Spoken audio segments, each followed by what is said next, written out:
गांव से लेकर शहर तक, नगर से लेकर महानगर तक, एशिया से लेकर अफ्रीका तक, यूरोप से लेकर अमेरिका तक और प्राचीन सभ्यता से लेकर आधुनिक सभ्यता तक एक सवाल सदियों से सभी के मन में उठता रहा है। क्या डायन सच में होते हैं? क्या काला जादू सच में कर सकते हैं? जहां कुछ लोग इस पर आंख बंद कर भरोसा करते हैं, वहीं कुछ लोग वैज्ञानिक दृष्टिकोण का हवाला देकर इसके अस्तित्व को नकारते हैं। और आज हम इन्हीं स्वीकृति या अस्वीकृति के बीच सही वास्तविकता की तलाश करने जा रहे हैं। नमस्कार मित्रों, अतीत लाइव में आपका हार्दिक स्वागत है। यूरोपीय समाज से लेकर भारतीय समाज तक डायन के नाम पर हजारों करोड़ों महिलाओं की हत्या हो चुकी है। हजारों करोड़ों को अपमानित किया गया है। बड़ी संख्या में महिलाएं आज भी एकांकी जीवन जीने को विवश है। तो क्या है इसकी सच्चाई? तो सबसे पहले बात करते हैं यूरोप की। यूरोप में प्राचीन सभ्यताओं के उत्थान के साथ ही साथ जादू टोने और डायन की अवधारणा का भी उत्थान हुआ। बाइबल सहित कई धर्म ग्रंथों में इसका उल्लेख है और वो इसकी पुष्टि भी करते हैं। डायन को आकार देने वाला एक ग्रंथ मेलेस मेलेफिकारम और हैमर ऑफ द विचेस था, जिसमें चुड़ैल की पहचान, मुकदमा चलाने और उन्हें दंडित करने के तरीकों को विस्तार से दिया गया है। और ये ऐसा अमानवीय तरीका था जिसमें दोषी साबित होने या बेगुनाह साबित होने दोनों ही स्थिति में आरोपी को जान से हाथ धोना पड़ता था। आरोपी को एक वाटर टेस्ट से गुजरना पड़ता था, यानी पानी का परीक्षण।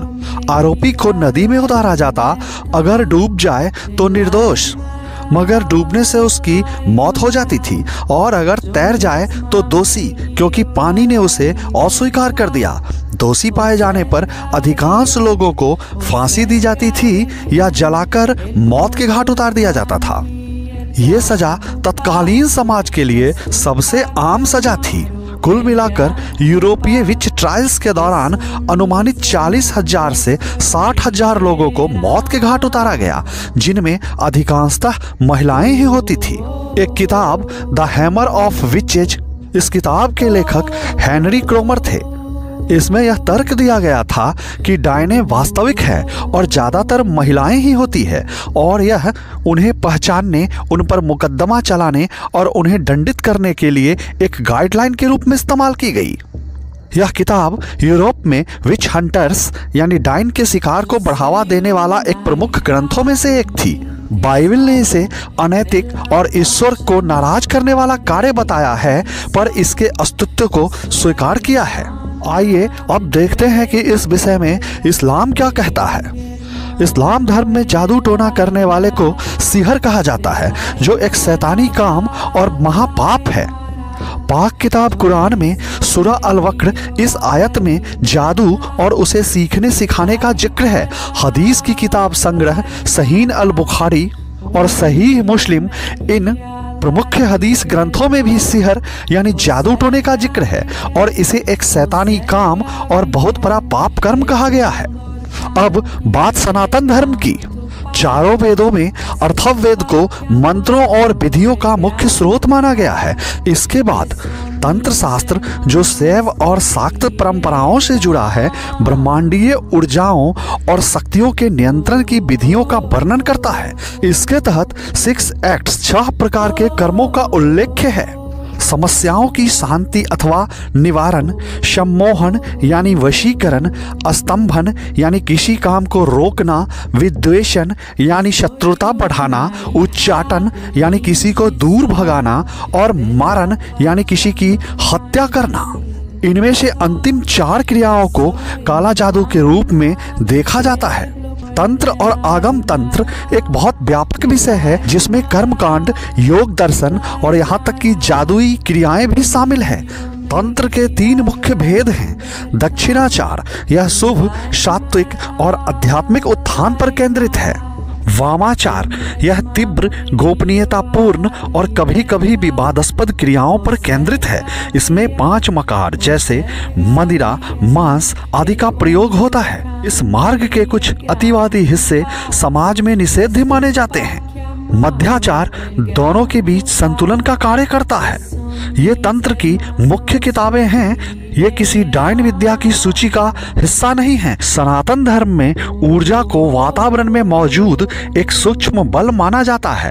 सकारात्मक ऊर्जा को शुभ शक्ति, शांति, समृद्धि और संतुलन से जोड़ा जाता है, वहीं नकारात्मक ऊर्जा को अशुभ प्रभाव, बाधाओं और असंतुलन से जोड़ा जाता है। माना जाता है कि यह स्वास्थ्य को खराब कर सकती है, परिवार में झगड़े बढ़ा सकती है तथा आलस्य या उदासी पैदा कर सकती है। ऊर्जा स्वयं तटस्थ हो सकती है, लेकिन जिस तरह हम इसका उपयोग करते हैं और जिस तरह की भावनाएं उत्पन्न करते हैं, वही इसे सकारात्मक या नकारात्मक बनाती है। अब यहाँ एक बड़ा सवाल यह है कि क्या कोई अनपढ़ नकारात्मक ऊर्जा का इस्तेमाल करना सीख सकता है? यह एक दिलचस्प सवाल है जो जादू टोना और शिक्षा के बीच के संबंधों को दर्शाता है। किसी भी प्रकार की जादुई विद्या या लोक जादू सीखने के लिए औपचारिक शिक्षा या साक्षरता की आवश्यकता नहीं होती। एक अनपढ़ व्यक्ति भी डायन विद्या या उससे जुड़ी हुई कोई भी जादुई प्रथा सीख सकता है, क्योंकि यह अक्सर किताबों से ज्यादा मौखिक परंपरा, अनुष्ठानों और व्यक्तिगत गुरु शिष्य के माध्यम से सीखा जाता है। मित्रों, एक गंभीर प्रश्न यह आता है कि क्या इस आधुनिक युग में हमें इन पर भरोसा करना चाहिए अथवा नहीं। यदि हम वैज्ञानिक दृष्टिकोण से देखें तो विज्ञान या तर्क किसी भी अलौकिक शक्ति जैसे उड़ना, जादू टोना या नकारात्मक ऊर्जा को प्रत्यक्ष नुकसान पहुंचाने वाली डायन के अस्तित्व को सिद्ध नहीं करते हैं। इसे अक्सर मनोवैज्ञानिक कारण जैसे भ्रम, मानसिक बीमारी या नींद, पक्षाघात या सामाजिक दबाव इत्यादि से जोड़कर बताया जाता है। इतिहासकार बताते हैं कि यूरोपीय विच हंटर्स मुख्य रूप से सामुदायिक संघर्ष, अंधविश्वास और महिलाओं को नियंत्रण करने के लिए सामाजिक प्रयासों के परिणाम थे, न कि वास्तविक जादू अथवा डायन के। उस समय के लोग बीमारियों, फसल खराब होने या किसी दुर्भाग्य का कारण नहीं जानते थे, इसलिए इन्होंने इसका दोष एक बाहरी बुरी शक्ति जैसे डायन पर डाल दिया। निष्कर्षतः हम यह कह सकते हैं कि तर्क और शिक्षा का प्रयोग करें, गंभीर समस्याओं जैसे बीमारी या कानूनी मुद्दे इत्यादि के लिए हमेशा डॉक्टर, वकील या विशेषज्ञों की ही सलाह लें, न कि जादू टोना करने वालों की। सकारात्मक रहें, नकारात्मक ऊर्जा पर विश्वास न करें। सकारात्मकता, स्वच्छता और मानसिक शांति बनाए रखना हमेशा सबसे अधिक सुरक्षित है। अंधविश्वास से बचें। किसी भी व्यक्ति पर डायन होने का झूठा आरोप लगाना या अंधविश्वास के आधार पर किसी को नुकसान पहुंचाना गंभीर रूप से गलत और गैरकानूनी है। इस पर पूर्णतः विश्वास करना आधुनिक युग में तर्कसंगत नहीं है, लेकिन नकारात्मक ऊर्जा की अवधारणा पर विश्वास करना और अपनी सुरक्षात्मक आध्यात्मिकता का अभ्यास करना, यह आपकी पसंद हो सकता है जो आपको अधिक सुरक्षित बनाता है। मित्रों, वीडियो अच्छा लगा हो तो चैनल को सब्सक्राइब करें, वीडियो को लाइक करें। मिलते हैं एक नई कहानी के साथ एक नए वीडियो में।